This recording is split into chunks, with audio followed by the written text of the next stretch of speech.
Alrighty, we want to welcome you to the Family Business Podcast because let's face it, family is everybody's business. And so there's some things that we're talking about today with my dear friend Alan Paul. And the two of us are just going to go ahead and discuss some issues that we think is pretty important because it's going to be connected to the family. But here's what we're trying to do. There's Sunday environments where my wife and I and my son, we get to speak and preach on a regular basis, sermons per se, but what we're doing here at this Family Business Podcast is being able to share things with you that we're not able to share on Sunday. So specifically today, Alan, this is very interesting because we're going to hit the race issue and look at it from the standpoint of families working together. In our case, it's ministry, but it could be in any other form of business where you have Black families working alongside Hispanic families or working alongside of white families. And isn't it interesting? The white guy has the black cup and the black guy has the white cup. Here's to you, man. Cheers. That works perfect. Unity. Diversity for sure before your very eyes. But I just want to chat with you a little bit about this, Alan, because racial divide has become just so rampant. It's I don't know what happened last year that it seemed like we were doing so good. And I know there's always pockets of racism that pops its ugly head up. But last year, it just became just so dark and ugly that I don't know if it moved us along in terms of racial relationships and that we were able to really connect with. But it seems like, maybe I'm wrong, but it seems like we've been set back a little bit. I don't think you're wrong, Pastor. I think, number one, the first term that came to mind when you said what happened last year, I think everything came to a head. They say it all the time, like where all the things that are simmering beneath the surface. It came to a head, but in a sense, we've been moving in a direction away from truth and away from rational understanding of each other for a while. And I think a lot of us in both the kingdom and in church and in the culture, America, it was easy to simply say, okay, well, if I just don't pay attention, if I just live my life and I don't really talk to my neighbor, like we're about to talk about families and ministry. If I didn't say, you know what, let me really get involved with my friends. Let me really get to know these people before there's a situation. That's a problem no matter what's going on in your world. If you are just trying to live your life in a bubble and not interact and have a relationship, that's the core of our church. Yeah. Then when something does happen, it's super obvious that you had no real connection with the people around you. You didn't try to understand them. You didn't want to understand them. And I'm saying from no matter what culture you're in, right? No matter what your racial ethnicity, whatever, if you're not trying to connect with people and really get to know what your world is about and really try to love other people, when that storm arrives, it's going to reveal that you don't really know the people around you. And then we'll grab onto all these other things. Say, okay, well, maybe I need to get even more inside myself, or maybe I need to become more blind. Maybe I just need to just hide from the world, or, let's just us and no more. Now I'm just going to protect myself. Right. And so I feel like that's, 2020 was a crazy year in so many ways. Right. But to me, that's what I think it revealed is that if we're not valuing relationships, period, it doesn't matter what's happening. We're going to find ourselves at that impasse. Yeah. And, with relationships, placing a value on them like we do at our church. And I was just talking to somebody yesterday about employment here in the church. And you came on staff this year full-time. You've been on part-time staff for quite a few years. How many? Oh, gosh, 11 at least? At least okay. 11, yeah. I think I'm coming on 12 now. So you've been around us on staff. So I'm talking to this gentleman, and I'm letting him know, I said, listen, before we can do anything, moving forward, I really need you to connect with the other staff members that are a part of our team. And it was not like, hey, do it because I don't want to deal with you, but it was do it because if you're going to fit in, then you need to know the different people. So when we say something about relationships here in our church, that are really core values, not just to the church, but I find are the core values of our staff members. Because you can't buy into the core value of the organization without sharing that core value already in your own life. Right. So we do value relationship, make them a priority. So I think, the reason why I was so taken back last year by this thing exploding the way it did is because the focus that I've had in our church and would teach on it has been relationship. And if you're going to be in relationship, then you can expect problems along the way. Absolutely. That are going to try to pull us apart. So knowing that, it wasn't the color of people's skin that would cause me to shy away from any kind of relationship. The truth of the matter is, it was a person's values. Because I know in our church, and especially on our team, since here's what happens here at our church. I got my family working in the ministry, and you have your family. Two of you are full-time in the ministry. Your daughter helps us on the platform in the ministry. Right. Your wife has helped us for many years behind the scenes. Right. So we're all both in the ministry serving one another and serving this great church family that we have. So I didn't see an issue of black and white. Everybody that's on our team's got to have the 3 C's. It's got to be first character. Yeah. All right. Which means they got to be living the same kind of values, godly values, and not just talking it on Sunday, but living it. Then there is the competency. Okay. They got to know their trade. Like your keyboard, and it's phenomenal. They got to know their trade. Yeah. And then there's chemistry. And there has to be that ability to connect with one another in the church, and especially on the staff. People that don't have our chemistry, they're here today and they're gone tomorrow. Yeah. And when they leave, they've kind of messed things up. So you don't want the wrong chemistry. So we value that, which is why when I saw everything occurring last year, I was so taken back that it just like, boom, flash pan, there it goes.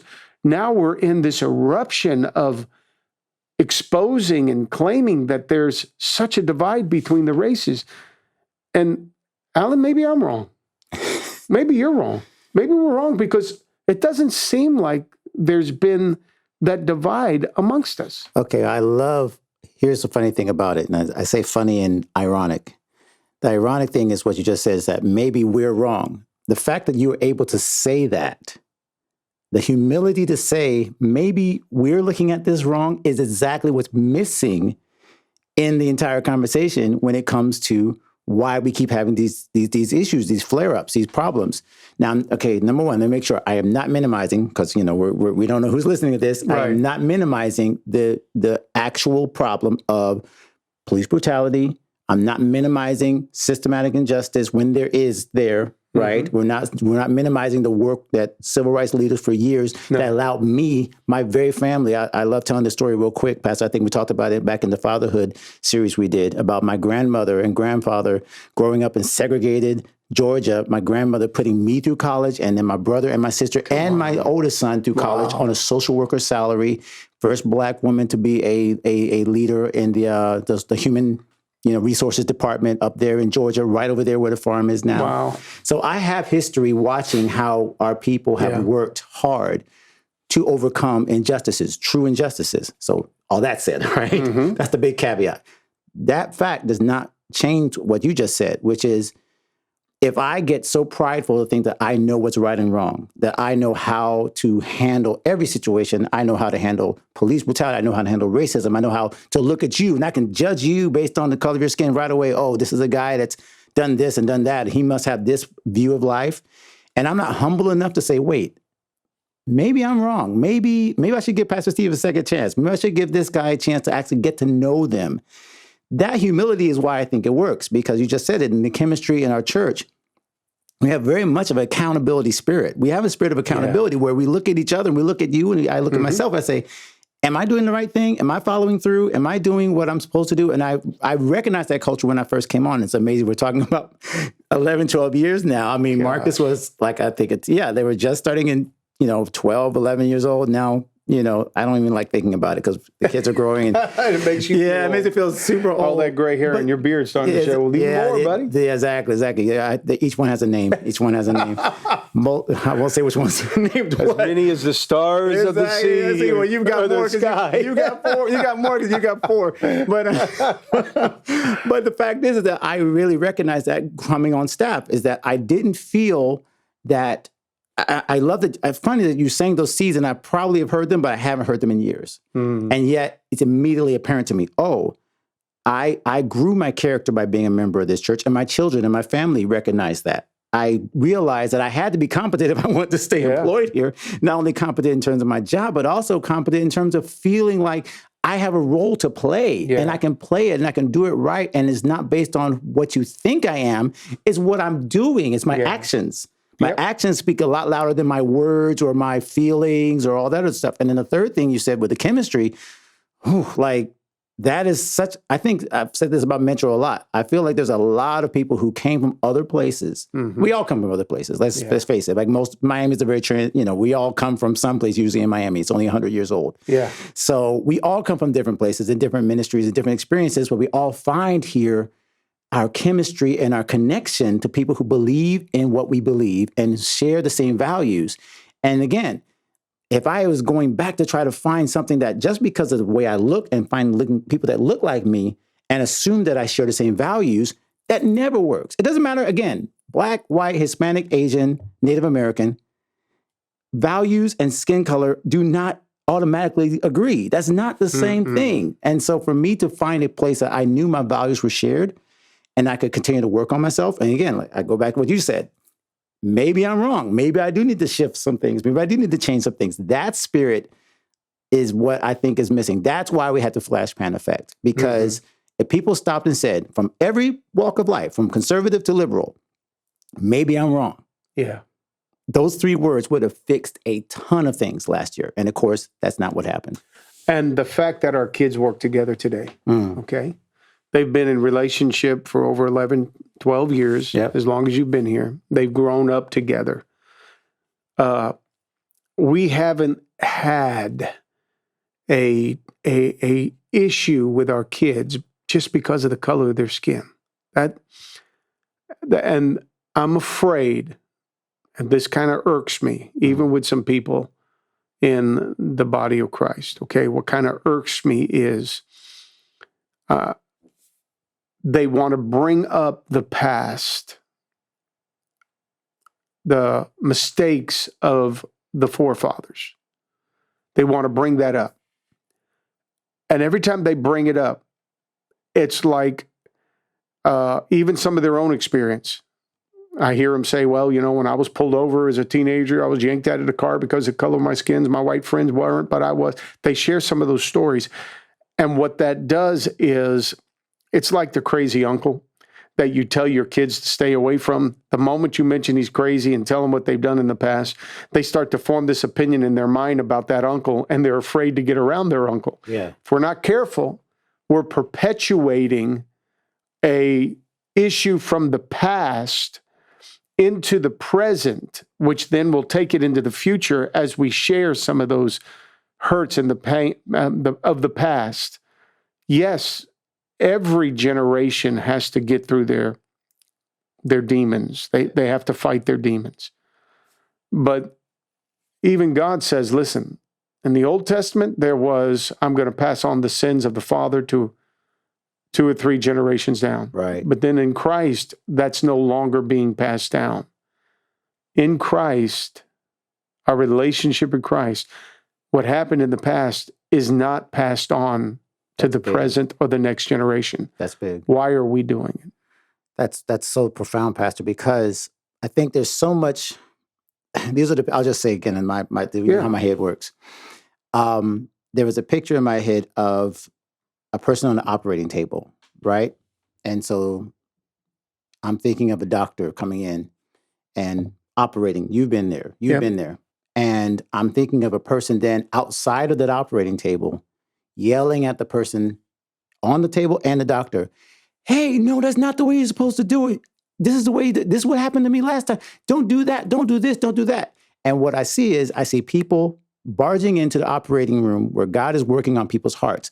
Legitimately, like you said, if I've been pulled over, if I've been a victim of oppression, if I've been a victim, don't come in and tell me how I'm supposed to heal. But here's the problem. When I keep rehearsing my pain, the healing never gets finished. Never. So we've had people barging in on people that are getting healed, and we've had people that are healed that are rehearsing their injury, rehearsing their wounds. And instead of getting off the operating table, now I'm healed. Now they're ripping off the bandage and saying, look where I got scarred. And I think you've got to have a balance. We have to have people that, again, we've seen the past. And like I said, I'm so appreciative of you addressing the issue, because I love the fact that we're not scared of it. I wrote this down in my notes for another thing, that God's not scared of arguments. No. God is not like, oh no, what if they jump into that racial thing and they find out that the church has not always been perfect about racism? And I'm like, God's not worried about that. He handled Jews and Samaritans with no problem. One of the most divisive cultural things, he sent the Son of God in the middle of a culture war and a race war. And he had no problem talking to the Samaritan woman. So God is not scared of this issue.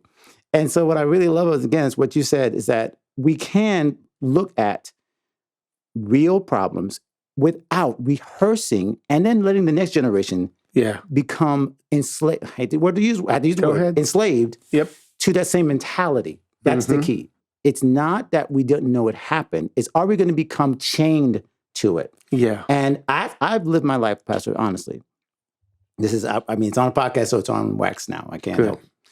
I've lived my life in a way that I've said I will never be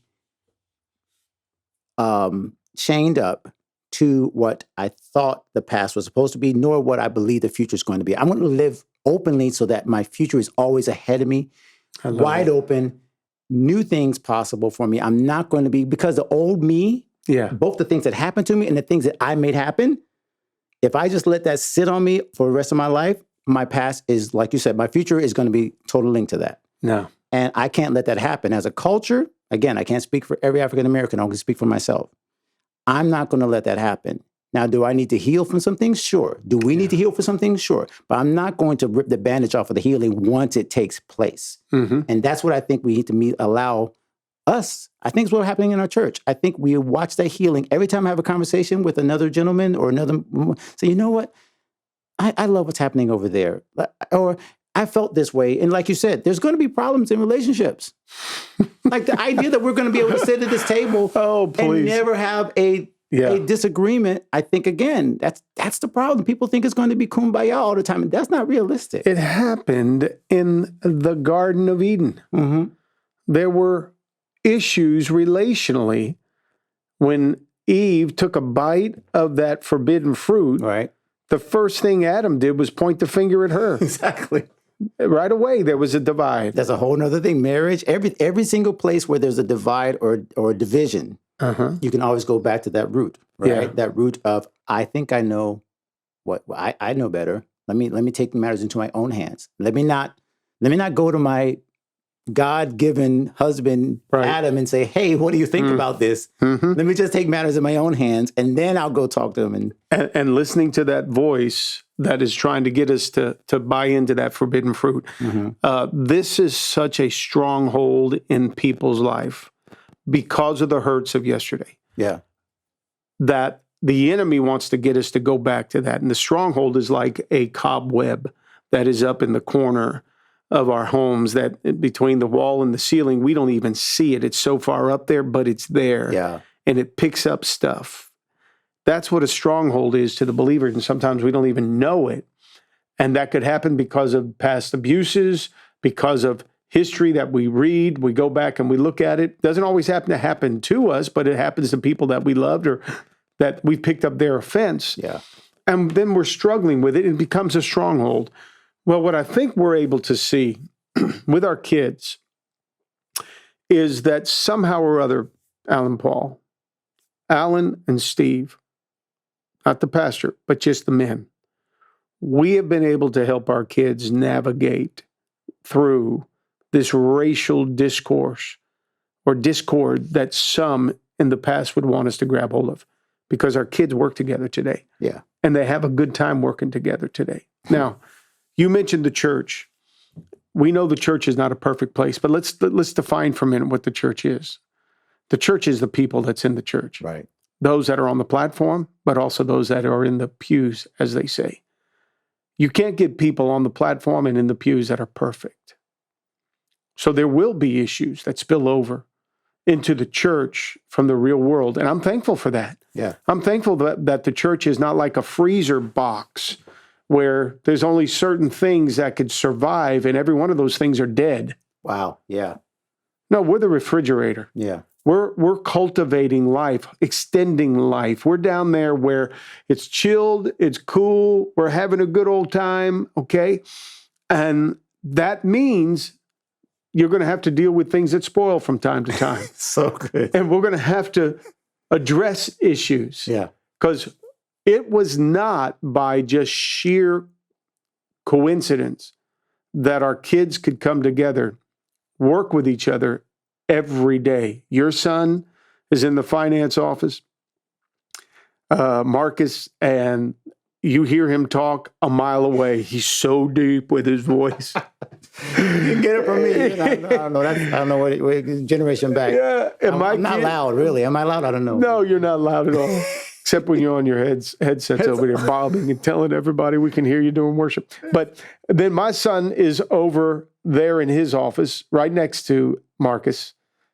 And then my girls are across the hall. They all share an office together. And the interaction is just beautiful. It's just normal. It's what life should be. Yeah.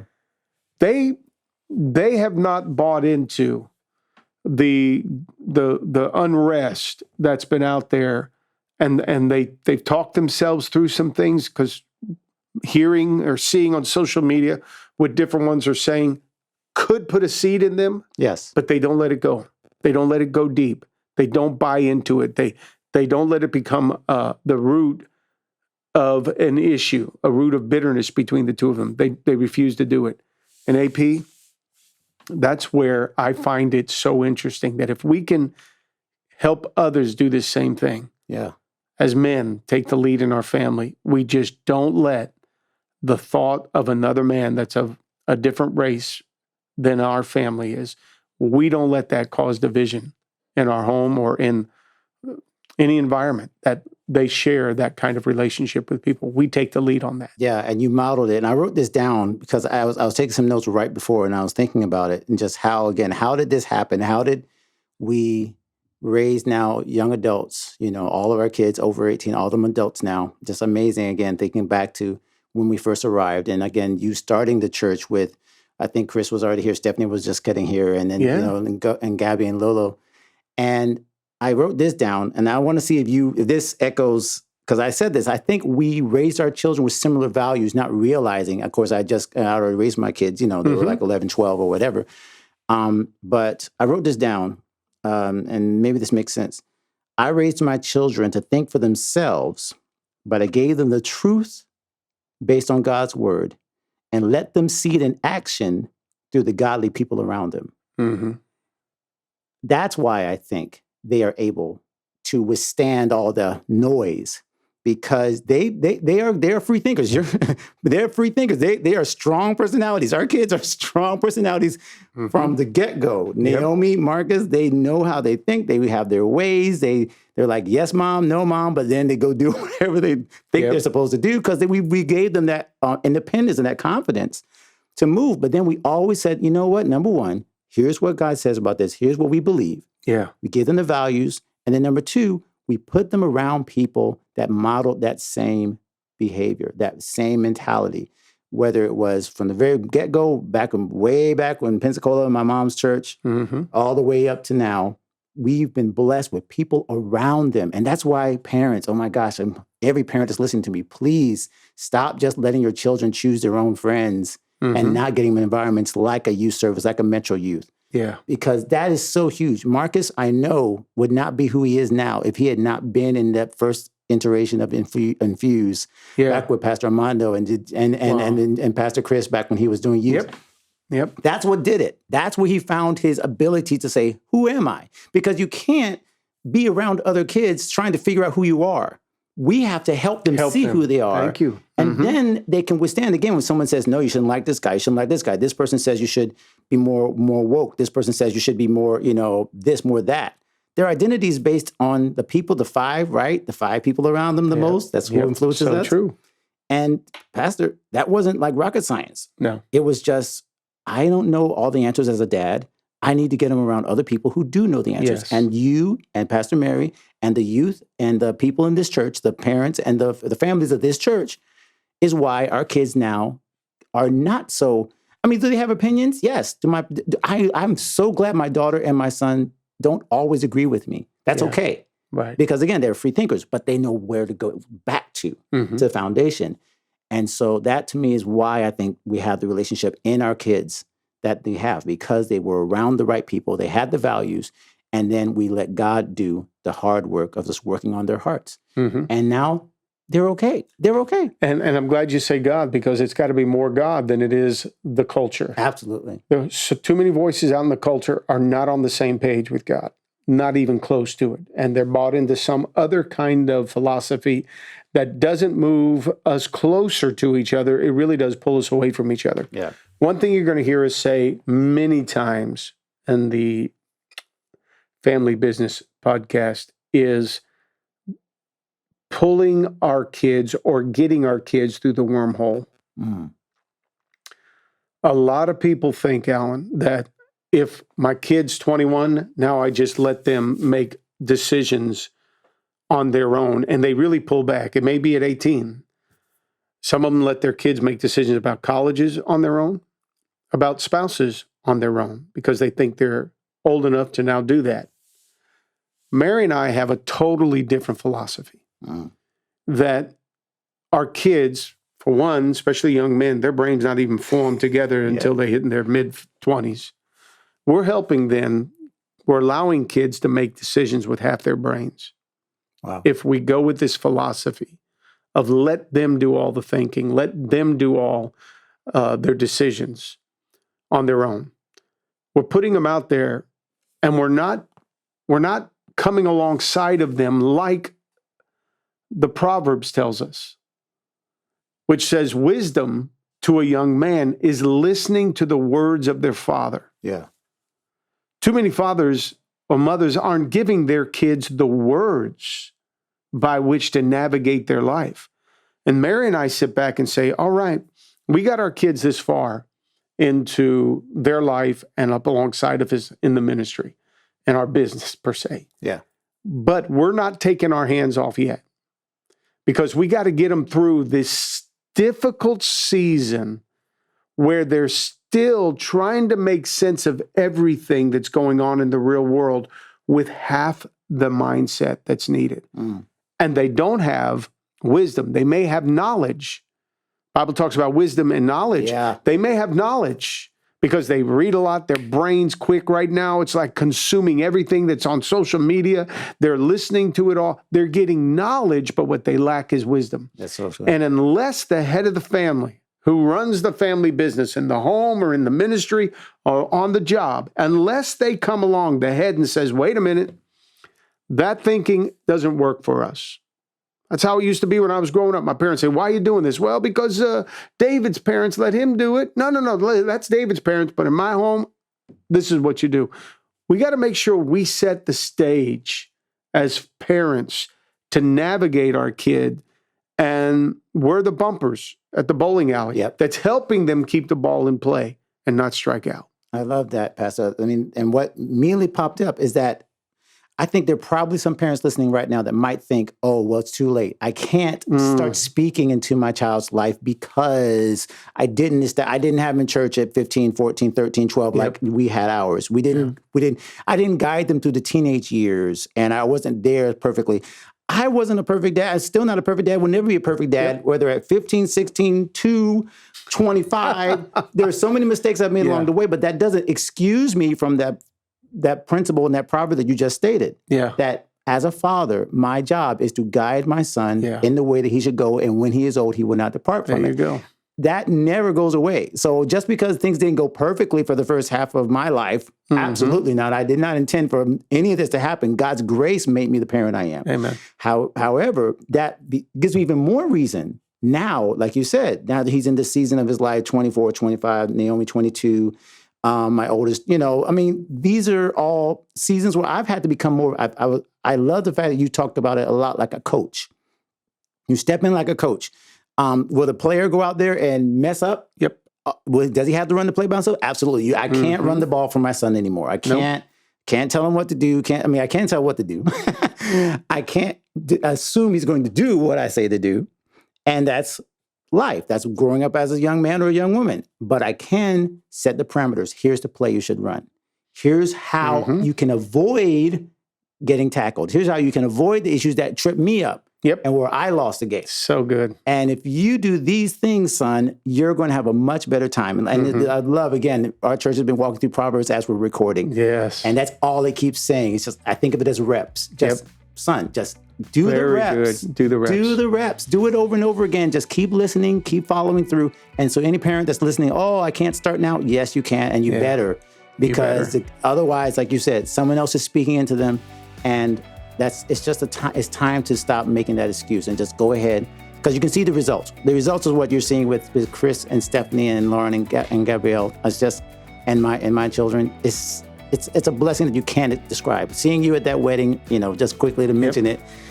I want that one day. I'm not going to be. Maybe I won't be the one marrying them all, but I want to be. I want to be our way. I want to be standing there, seeing that legacy take place because you did the things you just talked about. Okay, Family Business Podcast. Today was really good. You heard from two coaches. You heard from a quiet, soft, instructional coach, and you heard from a loud, screaming, crazy out of his mind coach, and hope you were helped today. Thanks for joining us.